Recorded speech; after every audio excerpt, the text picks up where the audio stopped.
morning. What is your specific proposal? I know you've got a list of them for gun control measures.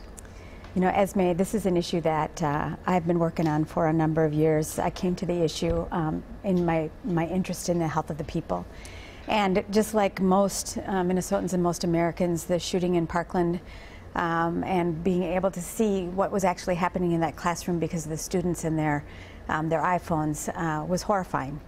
And I am working with a number of organizations to introduce a series of proposals, including universal background checks, including a ban on assault-style weapons, including the ability of the Department of Health to collect, again, data to study from a public health point of view the intersection between gun ownership and gun violence. What is clear to me is that the gun lobby here in Minnesota and across this nation has too much power. And when Minnesotans are able to come together, they are able to come together around common sense solutions. And across the state, and this is not just this weekend or last weekend, but across the state, I hear Minnesotans standing up and saying, we can take this issue on. All right.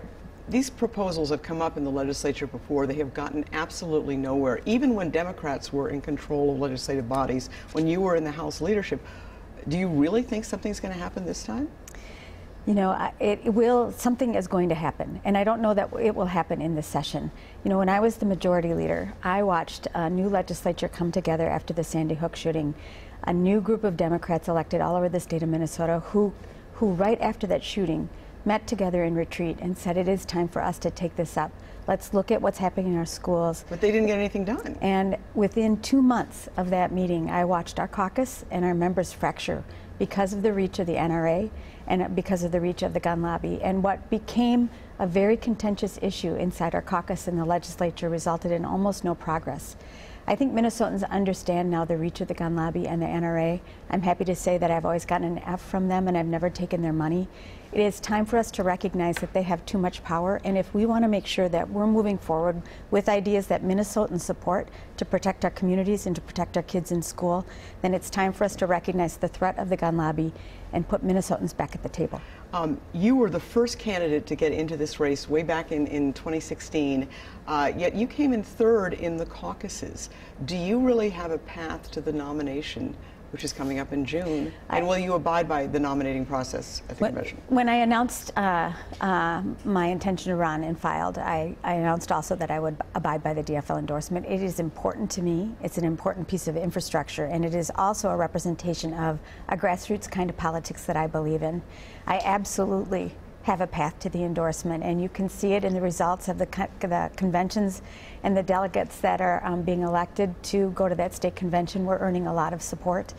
I think that another proof point for me is the fact that there are more than 50 elected officials, city councilors, mayors, county commissioners, school board members, and legislators from all over the state that have joined this campaign. People like Ben DiNucci from Nashwauk, and Sue Hilgert, who's the mayor of Olivia, and Ilhan Omar, and Erin May Quaid, and the former Lieutenant Governor Yvonne Pretner-Solon. I am building a strong statewide coalition of support, and that is because I spent the last 12 years all over the state of Minnesota getting to know about what makes us tick, about our regional economies, spending my time with the people of Minnesota, and I know Minnesota like the back of my hand, and people know me for my hard work, for the positions that I've taken and stood with. And I know that this is an important election for the people of Minnesota and for our future, and it is no time for a tippy-toe kind of politics. Is that a shot at Representative Tim Walz, who many people think is the front runner? I think it is my statement about the fact that we have to stand up for what we believe in and be clear about that, and when we do that, we win elections. Representative Murphy, thank you so much for coming in. We certainly appreciate it. Thanks for having me today.